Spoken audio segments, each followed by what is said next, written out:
अगर अरविंद केजरीवाल जेल पहुंच जाते हैं, ईडी की पूछताछ के बाद अगर अरविंद केजरीवाल फंस जाते हैं, तो दिल्ली का अगला मुख्यमंत्री होगा कौन? ये सवाल लगातार जो है अब चर्चाओं का विषय बन चुका है। ये कहा जा रहा है कि अरविंद केजरीवाल किसको कुर्सी पर बैठाएंगे। क्या अरविंद केजरीवाल खुद से फैसला लेंगे या फिर जनता के हाथों में फैसला जो है दिया जाएगा? क्योंकि अरविंद केजरीवाल ने कई बार जो है सर्वे करवाए हैं कि जनता किसको पसंद करती है। तो क्या यहाँ पर अरविंद केजरीवाल जब उनसे पूछताछ होगी ईडी के, उसके पहले क्या मीटिंग कर लेंगे या फिर मीटिंग हो चुकी होगी कि अगला मुख्यमंत्री बनेगा कौन? क्योंकि ये कहा जा रहा है कि अब आम आदमी पार्टी जो है खत्म होने वाली पार्टी की कगार पर पहुंच चुकी है।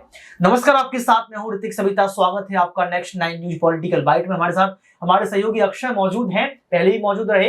इनसे ही सवाल जो है लेंगे, इनसे ही जवाब लेंगे कि आखिर यह क्या सोचते हैं इस मुद्दे को लेकर कि अगर अरविंद केजरीवाल जेल पहुंच जाते हैं तो इनकी नजरों में ऐसे कौन से चेहरे हैं जो दिल्ली के मुख्यमंत्री बन सकते हैं। अक्षय, आपका बहुत बहुत स्वागत है। अक्षय, आपको क्या लगता है कि यहाँ पर अरविंद केजरीवाल जो है किसको मौका देंगे?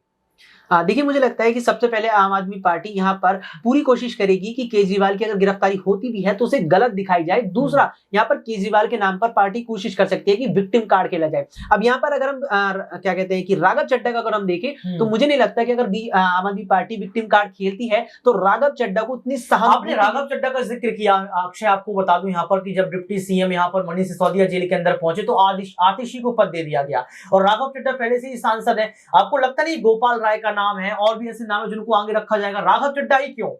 देखिए, राघव चड्ढा इसलिए संभावना लगती है क्योंकि गोपाल राय का भी जिस तरह आपने यहाँ पे जिक्र किया और आतिशी का जिक्र किया, बल्कि आतिशी तो अब पहले ही यहाँ पर अब एक जिम्मेदारी संभाल रही है।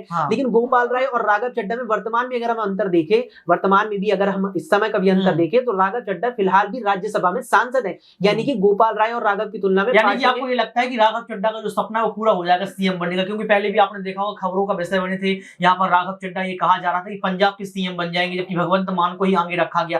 तो क्या आपको लगता है कि जो सपना पंजाब के लिए देखा था वो दिल्ली में पूरा कर लेंगे राघव चड्ढा? जी हाँ, बिल्कुल पूरी संभावना है राघव के लिए। हाँ, और मेरा सवाल आपसे यहाँ पर एक और भी था कि राघव चड्ढा से अगर ईडी पूछताछ करती, क्योंकि ये सवाल कहा गया कि जब इतने बड़े बड़े नेता जेल में पहुंच चुके हैं तो यहाँ पर राघव चड्ढा कौन से खेत की मूली है। ये कहा गया कि अगर ईडी की पूछताछ में राघव चड्ढा ही फंस जाते, क्योंकि आपने देखा होगा चार्जशीट में उनका नाम भी शामिल था, तो फिर आप विकल्प कोई और देखते हैं राघव चड्ढा के अलावा? यहाँ पर देखिए, इसमें मुझे लगता है कि चीजें क्लियर करने की जरूरत है सबसे पहले, क्योंकि यहाँ पर ईडी जो है वो कोर्ट में कह चुकी है कि हमारे पास जो सबूत है वो इस ओर इशारा कर रहे हैं कि जो घोटाला हुआ है उसमें पार्टी शामिल है, ना कि व्यक्तिगत तौर पर नेता। और कोर्ट भी स्टेटमेंट दे चुका है कि अगर पार्टी शामिल है तो पार्टी को आरोपी बनाइए। अब अगर देखिए, पूछताछ होगी क्या राघव चड्ढा? सवाल ये रहेगा, ईडी क्या पूछताछ करेगी राघव चड्ढा से कि आप आइए? क्योंकि कहते नहीं कि एक कड़ी से अगर आप कड़ी निकालते तो वो जो है धागा निकलता चला जाता है। तो आपको लगता नहीं है कि सीएम पर जो है यहाँ पर दाव लगा दिया गया? तो राघव चड्ढा कहाँ है? राघव चड्ढा से पूछताछ हो जाएगी? जी बिल्कुल, इसमें पूरी संभावना है कि यहाँ पर राघव चड्ढा से भी पूछताछ हो सकती है और फिर अगर ऐसा होता है तो कहीं ना कहीं पार्टी पूरी तरह से बिखर जाएगी। हाँ, और मेरा सवाल यहाँ पर ये भी निकलकर सामने आ रहा था कि अगर विकल्पों की उपलब्धता ही स्वतंत्रता है तो क्या केजरीवाल के पास कोई अन्य विकल्प है? क्योंकि विकल्प ये भी निकलकर सामने आ रहा है क्योंकि पहले भी कई बार जो है बीजेपी की तरफ से ऑफर दिए गए मनीष सिसोदिया को कि आप भाजपा में शामिल हो जाओ, पहले भी ऑफर दिए गए संजय सिंह को कि आप भाजपा में शामिल हो जाओ।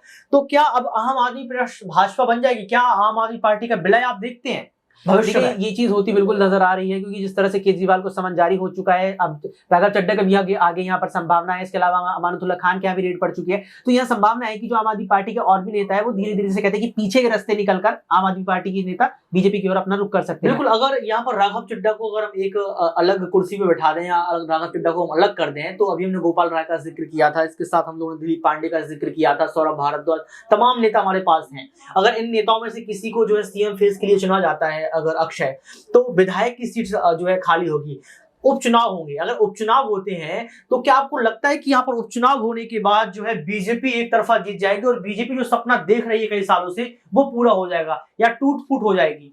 देखिए, एक तरफा जीत तो कहना यहाँ पर बीजेपी की मुश्किल होगा, लेकिन हाँ, यहाँ पर संभावना बीजेपी की जरूर बढ़ जाएगी, क्योंकि बीजेपी यहाँ पर सीधे तौर पर भी जनता को यह संदेश देना चाहेगी कि पूरी तरह से घोटालेबाज ये पार्टी है जिसकी आपने सरकार बनाई थी। तो यहाँ पर संभावना बीजेपी का ज्यादा। अभी इसके पहले आपने राघव चड्ढा का जो है जिक्र किया था, फिर से राघव चड्ढा पे आते हैं। अगर सीएम बन जाते हैं तो चुनौतियों का क्या क्या सामना करना पड़ेगा? क्योंकि देखो राघव चड्ढा भी नए राजनीति में, हालांकि उनको अनुभव तो बहुत ज्यादा है, आप सभी ने देखा है, लेकिन एक सीएम की कुर्सी पर बैठना, पूरे प्रदेश को संभालना, जनता की समस्याओं को देखना, क्या आपको लगता है कि राघव चड्ढा की बस की बात यह है? देखिए ये चीज तो साफ तौर पर तो तभी पता लगेगी अगर राघव चड्ढा उस स्तर पर पहुंच पाते हैं, लेकिन ये चीज आसान उनके लिए बिल्कुल भी नहीं होने वाली है, क्योंकि वे मुख्यमंत्री भी दिल्ली का बनेंगे, जिसके यहाँ पर बहुत सी शक्तियां नहीं भी होती एक राज्य की तरह, और बहुत सी शक्तियां होती भी है एक अलग राज्य की हिसाब से यहाँ पर। अक्षय, आप लगातार देखें तो दिल्ली में लगातार आंदोलन चलते रहते हैं। आप देखिए कि आप यहाँ पर जाएंगे जंतर मंतर तो आपको दिन रात प्रोटेस्ट वहां दिखते रहेंगे, और अब तो ये भी कहा जाने लगा कि भारत देश प्रोटेस्ट जीबी हो गया है। क्या आपको लगता है कि एक बार फिर से तस्वीर जो है अन्ना हजारे की तरह सामने आ जाएगी, क्योंकि यहाँ पर आम आदमी पार्टी के नेता फिर से सड़क पे आ जाएंगे, प्रोटेस्ट कर देंगे या चक्का जाम कर देंगे? क्योंकि अब केजरीवाल की बात आ गई है। केजरीवाल देखिए, आप यहाँ पर फ्री की रेवड़ी दे देते हैं जनता को, महिलाओं को फ्री बस, या आप देख रहे हैं कि कितना कुछ उन्होंने दिल्ली के लिए किया है। क्या आपको लगता है कि अब दिल्ली की जनता का आक्रोश जो है क्या देखने को मिल पाएगा? देखिए अगर आम आदमी पार्टी ये करती है तो करेगी किसके खिलाफ? अगर वो ऐसा करती है इसका मतलब वो कोर्ट के फैसले के खिलाफ जाएगी। अगर कोर्ट यहाँ पर आरोपी बना देता है, सिद्ध कर देता है, कोर्ट फैसला दे देता है, तो आम आदमी पार्टी का ये कदम सीधे तौर पर कोर्ट के खिलाफ होगा। अभी ईडी से हटकर अलग ट्रैक पे आ जाएगी, तो बिल्कुल मुझे लगता है कि पार्टी इस चीज से बचने की कोशिश करेगी। यानी कि हम लोगों ने तमाम मुद्दों पर बात की, जानने का प्रयास किया कि अगला सीएम जो है केजरीवाल के बाद कौन हो सकता है। तो यहाँ पर कहीं ना कहीं अक्षय ने राघव चड्ढा का नाम जो है बताया। यहाँ पर अब देखना ये पड़ेगा कि अगर केजरीवाल गिरफ्तार होते हैं, जेल में पहुंचते हैं, तो क्या सच में राघव चड्ढा का जो सपना पंजाब के लिए था वो दिल्ली में पूरा हो जाएगा?